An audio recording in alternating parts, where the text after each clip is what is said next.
we will open it up for questions for Tony. Ira? Coach, just everything the team went through last week, to the emotions of the big win, and then with Ethan, and then against a team that probably didn't bring out a lot of emotion because of the name. Just were you impressed by the way the guys focused during the week and how they played on Saturday? Yeah, that's Coach put the word of the week early on into their brain, and it was respond. With all the things going on, you had the emotional highs of what happened the first week, and then obviously the tragedy with Ethan and those things, and then now you got to go play a football game against. We watched the tape with those guys, and they had 350 plus yards against SMU. So it was just this whole mixed bag of emotions going in there, but the young men responded the right way, and it's a mark of a good football team. Both, offense, defense, special teams. Everybody all together, being able to execute like that and not have a whole bunch of emotional penalties. It could have been a really sloppy game, and it ended up not being that way. And that again, that's a mark of a mature football team. So again, the process still has to continue to improve, but it was a good sign from the guys. Liam? Can you talk about in the third and the fourth quarter when you guys have kind of emptied out the bench, the guys coming on there playing with that same intensity, and just what does that say and speak to about this team's identity and culture that you guys are building? Yeah, well, the identity and the culture and stuff, that starts at the top, right? That's Coach Norvell and Climb and all the things, be desperate to go out there and put things on display. That's number one from the top. But it shows a little character from the guys who went in there. You had guys who took that field that did not get a single rep of game week preparation. Okay, they were on the Black Ops or the MIB, the show teams. They did not get one rep of what we were doing game plan wise. Okay, so to go out there and to execute and to do the things and that they needed to X's and O's wise, that was super impressive. That's what you live for as a coach. I think it's a greater testament to the way they prepared and understanding, like, there is a certain way you got to go out there and do things, right? There's a certain way we're going to look if you take that grass. And did we do that at all times? No, we didn't. But, guys like Gavin Holmes, Bracewell, you saw Cromartie going there. You saw Boatwright going there. You saw the track going there. You saw Zay Thomas. You saw everybody. And they were trying to run around and hit people, So it was fun to watch, and it was great, and it only reinforces the process. Again, we always go back to that word, the process, but you never know when your time is called, and their time was called, and they sat there in those meetings and they listened. They didn't get any reps, but they sat there and listened, and just through the way we practice, the way we meet, the way we go against each other in one-on-ones, the way we compete against the offense, those guys live the standard on the grass, which is awesome to see. So now you got film to coach those guys, because that was the first, action for a lot of them. So it was fun. It was fun to watch. Brendan? With the Ashton Bracewell stop on fourth down, from my vantage point, see some of the response from teammates on the sideline when he got to the sideline. It was cool for you to see guys like Juice being engaged emotionally, but just even being that close. What does that say about where this group is going? I guess. I think that goes back to one of the things that Coach Norvell said in one of his press conferences about, like, making sure that the team, the chemistry, the camaraderie between the guys was fixed and important versus whatever had gone on in the past. I think that was a great display of it, because on multiple fronts, right? Bracewell was a guy who, when I got here, he wasn't even on the team because he was injured, and then he fought his way back, right, through his process, fought his way back to get on here. Got very limited reps, okay, but showed up every day, works his butt off, gets yelled at just as much as every other guy out there. And when he went in there, he made a play, and it was like, I looked over and I saw, and like you said, those guys were ecstatic for him. You know what I mean? I think that probably tells more where these guys are as a team in terms of, like, in terms of the bonding, the chemistry between them. So again, you had a lot of guys cheering for a lot of guys out there, truly wanting those guys to do well. So it was fun to watch, and hopefully we get to do those things again. Chris? with a bye week, what is it that you really want to see from your group as you guys prepare before Kent State? Yeah, maturity. I mean, I told those guys out there that they better watch the film the correct way. I said, if you watch the film the correct way, then we will get better. We will get better from the session. We will go out there and understand that teams aren't going to see what that was. They're going to see how to attack us. They're going to see the times we were in the wrong leverage. They're going to see the times we were in the wrong call. They're going to see those things, and then they're going to scheme against it. You know, so. But the guys, again, this is a group that if you lay it out there in front of them, they're more than willing to go out there and do it.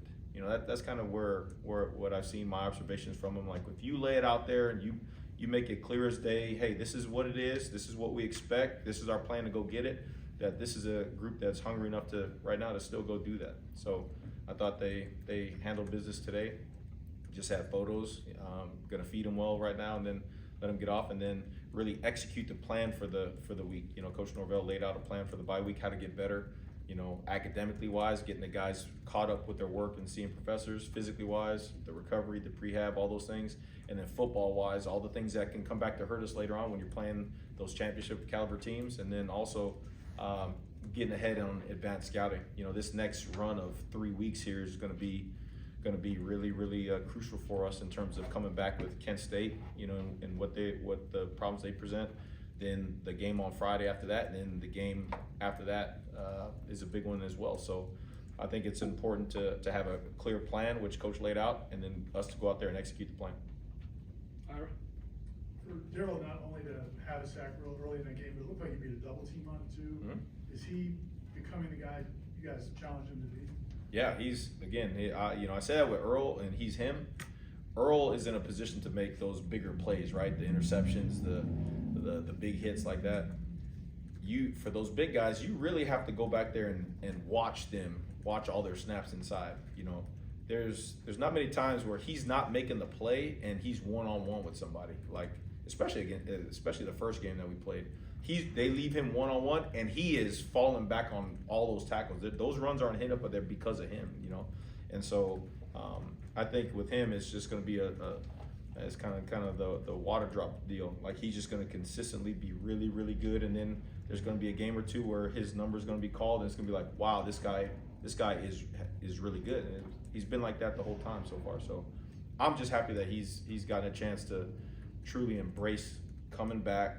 He's feeling himself getting better. He's loving the room. He's loving how he's getting coached. You know, again, the process is working, and I think that he's a great example of somebody who, you know, at the right time, his name will explode.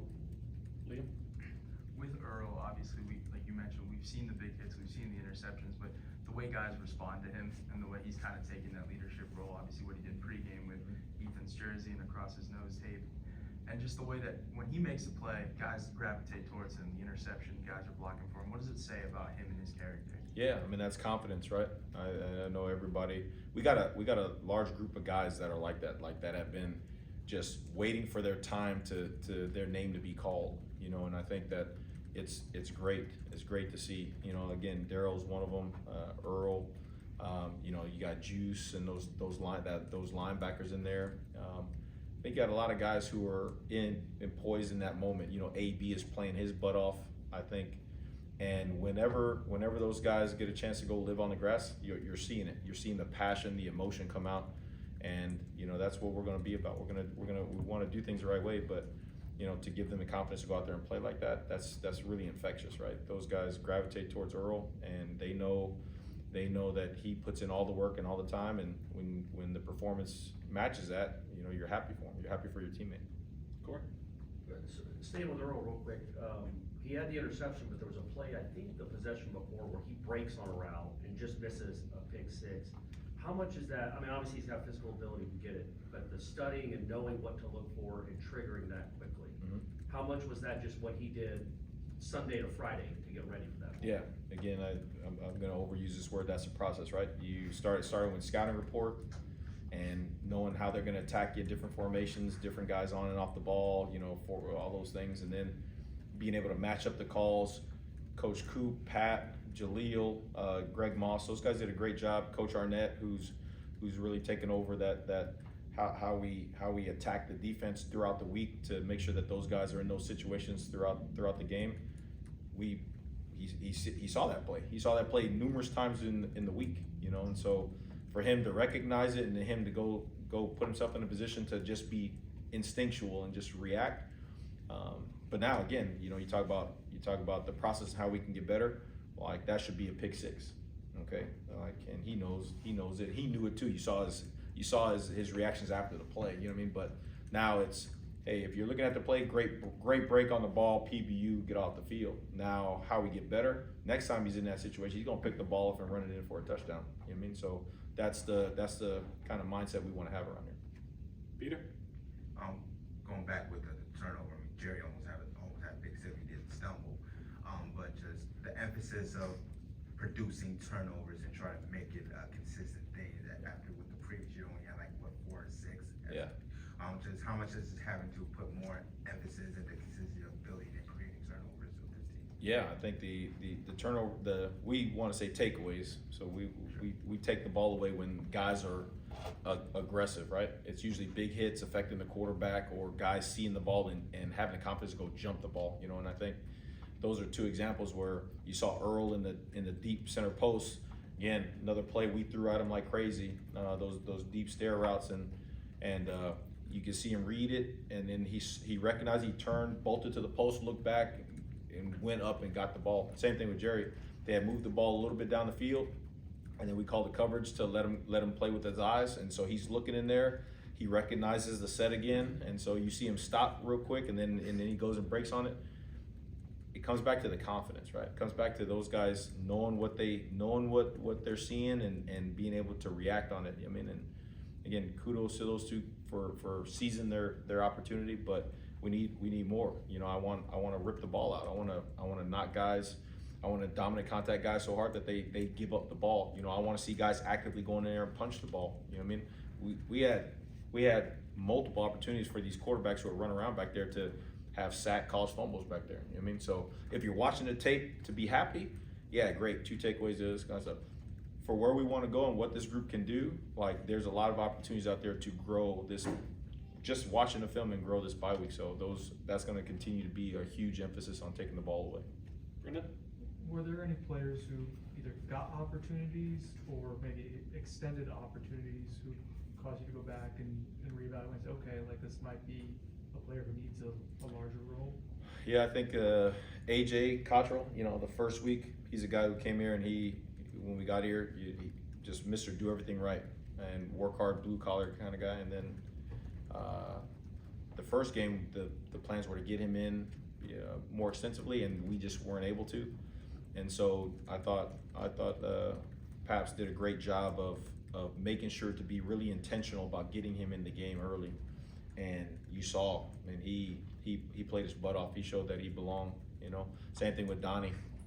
I thought, you know, the game, the way it flowed last week, you know, we had Shy take some of those rover reps and all this kind of stuff, and then told Donnie, you know what, he's earned the right to go out there and play football for Florida State. So Coop did a great job of putting him in early and letting him get set, and you saw how he had a huge impact too in there. So I'd say AJ, Donnie, those guys. There's a lot of guys that kind of work themselves in a way where you're like, hey, he probably needs to play a little bit more. But I would say those are 2 guys that first off the top of my head. Ira? The success you guys have had so far this season, do you think that could just give those guys a taste of how good they could be? Are you seeing that opening guys' eyes to what the potential of this defense might be? You know, the thing that I think you see is when you stand up in front of them and you lay out the plan and you tell them to reinvest in the process and you tell them that this is the way it should be and it is going to be, there is more of a, all right, let's get it done versus I don't know if this is going to work. You know, why are we doing it this way? It's more of a like, all right, let's go do it. You know, and again, that's a testament to the guys. That's a testament to the coaches, being able to clearly articulate what we want to do and how we want to do it. And then again, it's always about the players on the grass. All right, those guys, if they believe you, they believe like, hey, he cares about me. He's going to put me in the right positions to go make plays. Then they'll run through a brick wall for you. And those guys, the D line with T Knight and Meach and Odell and those guys, Papuchis, Sims, Arnett, those guys with the linebackers, you know, Coop, Pat, Greg, all those guys. You know, the guys know that they care. The guys know that the positions that they're going to be in throughout the week, the standards that we're trying to make sure we live up to, the identity that we want to be about, it's working. So double down on it. You know, double down on it. 2 more. Corey? When you took this job, things didn't go well last year here. You saw the roster, you made additions to the roster. In the spring, I know it's only 2 games, you haven't won a championship, you haven't hoisted a trophy. Did you think this kind of performance was possible? Are you even a little surprised at how well you guys have played so early this season or not? You know, when we were coming over here and looking at the roster after all the additions, right? Because you didn't know guys coming and going, all this kind of stuff, you know. You knew that there was talent and ability. But I've been on plenty of teams, and my family's sitting there. We've been on plenty of universities where we've had enough talent and we've had enough athletic ability, but we didn't have the culture behind it. We didn't have the chemistry behind it. We didn't have the identity behind it. We didn't have that one thing that just let them turn loose. So they were good, but they weren't great. You know, coming here, you saw. I mean, we got D linemen that are big and fast and twitchy, can run, got length. You know, we got linebackers who, all their skill sets. I mean, they can cover, they can blitz, they can read and react, they can do those things. We got DBs who are long, can run, loose hipped, all those things. So now it's just a matter of getting the coaches on the same page, and then making sure that everything we articulate to the guys is easy for them to absorb and apply to the grass. And so, again, I think that's a whole program deal where I think the ability and the talent is starting to match up with what is expected, the standard, you know. And we still got a lot of stuff to clean up. That's ridiculous. We gave 100 yards of rushing, guys, like that. I mean, come on, that's ridiculous. Standard is a standard, you know. And I barked at the. I don't know if you guys saw me on the sideline. I was barking at the Black Ops guys as soon as that. I was barking at the Black Ops guys for not going hard and trying to block the PAT field goal to get the spike baseball. You know what I mean? Like that's what we do around here. Now I'm glad that they played, but everybody, it don't matter. It don't matter if you're a first team All-American or the Black Ops guy who just won the game for 2 snaps. Like, we're gonna play a certain way. That's it. We're gonna play a certain way. We're gonna practice a certain way. We're gonna be in meetings a certain way. We're gonna dress a certain way. We're gonna do things a certain way.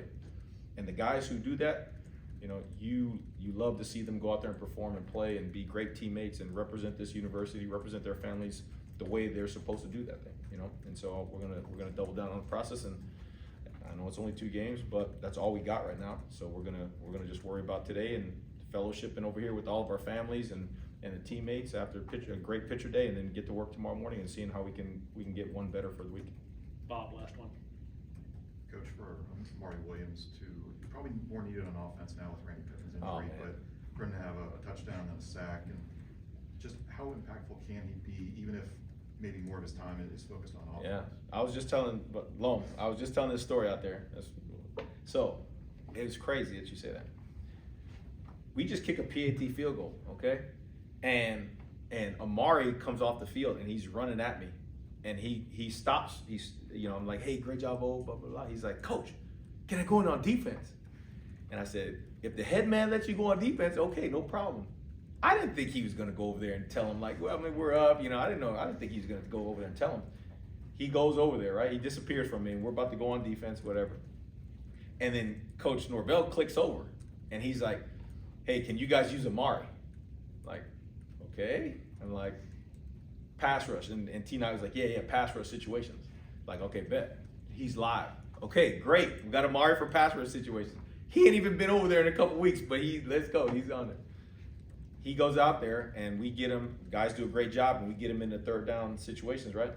First thing we do, cheetah. I see Amari going in there, and he is playing his butt off. You know what I mean? He's going out there and he's having fun. You can see the life in him. And then he gets a sack and he's all elated.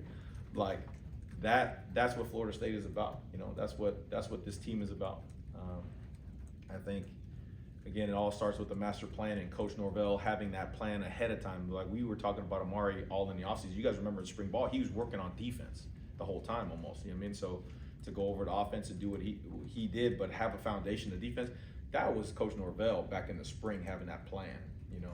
And so him having that plan, and then Amari putting himself in position where he can go do that, again, you know, just giving the guy a chance, just letting him go out there on the grass full of confidence and loving where he's at, and he did it. So I don't know when the last time that happened where a guy scored a touchdown and had a sack in the same game here. I don't know, but you know, you're really happy for the guy.